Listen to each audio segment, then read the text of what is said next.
What is up, everybody? Dan and the Fireman here. We're going to be doing, you might be a good motorcycle rider if you do some of these things or you experience some of these things.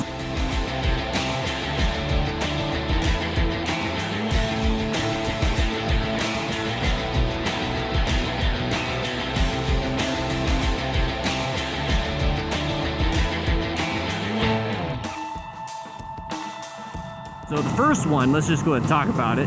You rarely experience close calls. Now, close calls basically means that you're either in a situation that will put you into that, like a car turning left in front of you, or you're tailgating and they slam the brakes and you slam your brakes. These are all things that are actually, guess what, in your control with good situational awareness. So if you notice right now, I have a very good line of sight in front of me. I'm paying attention to the sharp turns ahead. I got an escape path over here. I'm planning my ride. I'm positioning myself for safety. I see that right now it is not going to be an intersection that's going red. It might be though. So I'm going to go ahead and cover these brakes and use my orange status, my orange stage, and get prepared for anything. Doesn't look like I have to. But the thing is, I'm planning it, positioning myself for safety for these good escape paths, good vision. I'm locating specific hazards if I have to really do anything. Don't see anything right now. I'm going to adapt to it. So if there's a hazard in front of me, I'm just going to adapt by changing lane position back to positioning for safety. And then if I have to, like this person could be a possible threat, I might have to navigate and swerve out of the way and do that, but I don't have to. So those are the things that remove and mitigate a lot of the potential close calls, which therefore hopefully prevents a crash. Okay, so I have good space cushion, I'm modulating my speed, nobody behind me, so I feel great, and I'm not too worried. Okay, so these types of things will make you a good rider because you never really have to experience the negative aspects of being a rider. Go ahead and position here just in case he felt like changing his mind. So guys, do that. Don't have close calls, but how do you do that? Situation awareness, maintain fundamental skills, acquiring gear, rescue other smart riders, guys. Basically that. Another thing is that you have to have good visual habits. Okay, so it's one thing seeing all of this, right? You can see everything, but did you notice the right turner right there, possible side of the vehicle? Okay, so that's the whole point. You have to have good visual habits. You have to actually be using your brain and your eyes together. Okay, so your brain tells your eyes what to look for, and your eyes sometimes catches things that your brain didn't even think about. So with that knowledge, utilize both. Okay, make your brain work for itself, make your brain look at things. Okay, right turn only sign, cool.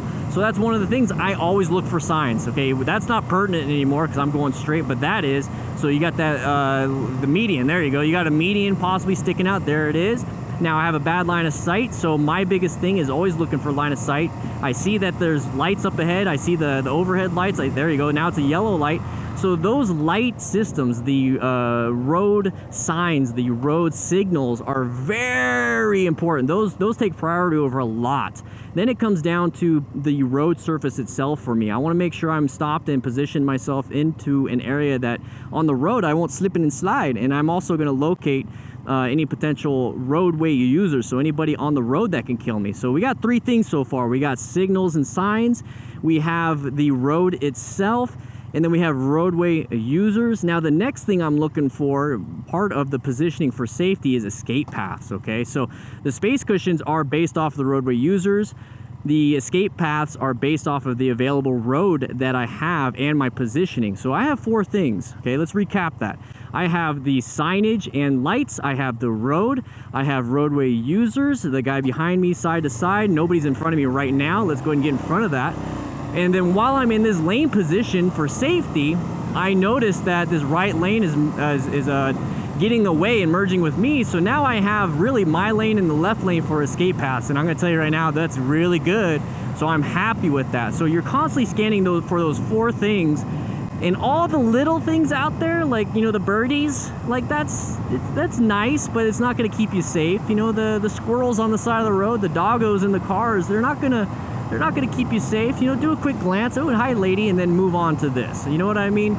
So guys, make sure you have good visual habits and you're not focused on, well, surface entrance, what's the surface entrance? I'm gonna look at this, oh, boom, crashed into the car or whatever because you weren't paying attention. Okay guys, that's what I'm trying to get at.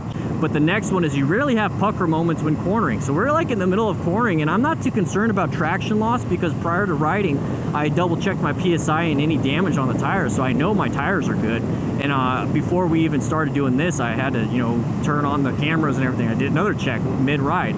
So I'm not too concerned about that, but another thing that will reduce any pucker moments when I'm riding in the corners is knowing how to ride in the corner, okay? So the confidence of knowing that, okay? Situation awareness, green light, nobody coming out, moving forward, adapting to a potential hazard, which is that thing. I don't have to navigate too much. But the thing is with the cornering, in order to get the confidence, I'm in their blind spot, so I'm gonna roll off the throttle just a little bit, is by removing as many factors. You guys see how I'm doing that? I was in that guy's blind spot, and in order for me not to have a pucker moment, if this guy's switching lanes while I'm in the middle of a corner, I just move myself out of that corner or that situation during the corner by adapting and positioning myself for safety. So I don't have this pucker moment. I'm not too concerned. I'm constantly reducing factors. I'm doing the speed limit. I'm going the same speed as some of these vehicles, so I'm not concerned about speed being a factor of me low siding or high siding.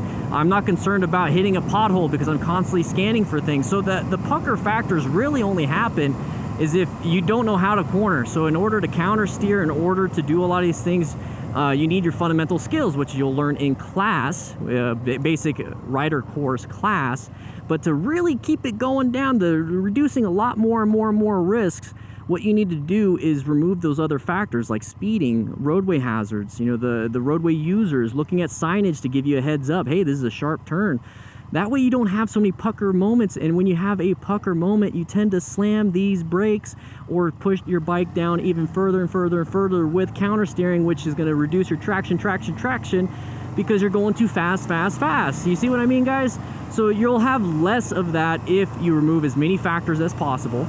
And I'm removing them in real time for you so you know what it is I'm talking about, okay? And that's another thing though. I don't want to come off like I'm an expert at reading the road. And the thing is, it might seem like, oh man, that's just way too much information. I just want to ride and zone out. Well, if you zone out, you're not going to see the hazards. You're not going to react to the hazards in time. Therefore, you're not a good rider because you're going to have close calls and possibly crashes. So the thing is, you have to treat this 100% serious. You have to become an expert at reading the road area, okay? So we have many vehicles, many things out on the road. So that is part of it. So the vehicles out there, you have the road out there, you got the signage out there, and then you have to make sure you have good escape paths and good vision for yourself on top of that. So there's like 20 different things, and I'm exaggerating, but there's a ton of different things that you need to be good at, and they're just all little things. And these are all things that you can practice in a car, okay? The only thing that's different between a car and a motorcycle is obviously the handling of the vehicle that you're driving or riding, okay? I truly believe you're driving a motorcycle. I'm not riding on top of this thing. This thing isn't a horse doing its own thing. I'm in control, so I'm driving this thing. So that's what I want you guys to understand. I'm gonna go ahead and try to focus a little bit, position myself better for vision and safety. There you go. Is you have to become an expert, or at least try to, okay? As a beginner, you can maybe only do 1 or 2 things really well, and then like 10 other things are really difficult for you. That's perfectly fine. So if that's the case, go off into an area where it's very slow, like a neighborhood, 25 miles per hour. You still have the zigzags, you still have some traffic, and just a little bit, and you have decent escape paths before you get onto a main road like this where you're having to navigate all these different factors. So don't start off thinking you have to be an expert. Be a beginner. Make sure you stay a beginner for as long as you can until you're super bored or you're so annoyed with the neighborhoods, and then move off to a small street. And then from there, be really bored and be annoyed with that small street. And then from there, move up to the next thing. And before you knew it, you're 4 steps ahead from the very beginner. So now you have 4 different areas that you're comfortable in, and you're not having to put yourself in a dangerous situation that you cannot handle. Always work sub-maximally of your best skill, okay? If you can break, going 20 miles an hour within 20 feet, good for you.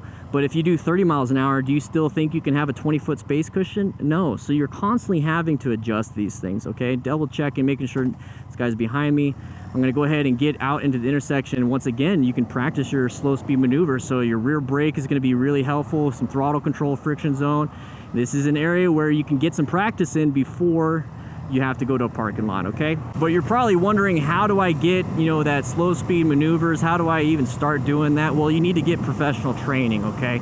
Now, professional training could be many different things. It could be online classes, online courses, But most importantly, it's going to be that physical course, okay, in-person type stuff. So make sure you go out and get an actual BRC, so a basic rider course from the MSF, okay, something like that, or whatever training programs in your area, because I know a lot of states don't have MSF, but at least get that basic rider course done, whether you've already taken it before a long time ago or you feel like you don't need it. Trust me, you're going to learn stuff that you didn't even know you needed in those classes, and then from there you can actually start using it out on the road, and you can develop your own opinion on it. Okay, I follow the smart rider principles. I seek out and recognize situations and hazards. I maintain my fundamental skills in small little parking lots or even like little cul-de-sacs like this. Another thing is I acquire and utilize full protective equipment just in case something bad happens. I'm going to rescue another rider. I have my trauma kit in here just in case I see any car crashes, or if I see anything, or if I go down, I can direct somebody to grab that and I can take care of myself. Teaching and mentoring other riders, that's what I'm doing right now with you guys. Okay, I'm not expecting you to pay me anything. I'm not expecting anything. You know, this is a free YouTube video, so please get these tips, get that training, get those things. But if you do want some more free stuff, I also offer an online training program where if you just go to ddfmcrew.com, you can start from the first, you know, what's the motorcycle familiarization to all the way to emergency swerving, emergency braking, tight turns from the stop, figure eights, U-turns, all those different things on my website for free. So if you don't have anything right now, no money, but you have a bicycle or a motorcycle that your dad or whoever let you borrow, whatever, you can still practice, okay, before you get into the class. But do go to the class, because online stuff is no replacement for actually being on the bike, okay, guys? Once again, paying attention to signage, planning my route, all these different things. The point of riding out here like this, and hopefully I'm not losing a lot of you guys, is to have a good time so you guys can see what I'm doing in action, in reality, and paying attention. I talk with my hands like this all the time, but I'm looking at signage, I'm removing factors and keeping good awareness so that if I had to, I can do something real quick and I'd have some good throttle and primary controls, okay, because of practice, okay? Once again, become an expert on the road. But with that said, I hope you guys ride safe, be safe. I'm going to listen to some music, enjoy the rest of this ride. It's beautiful in this area up in Sabino Canyon, and I'll be seeing you around.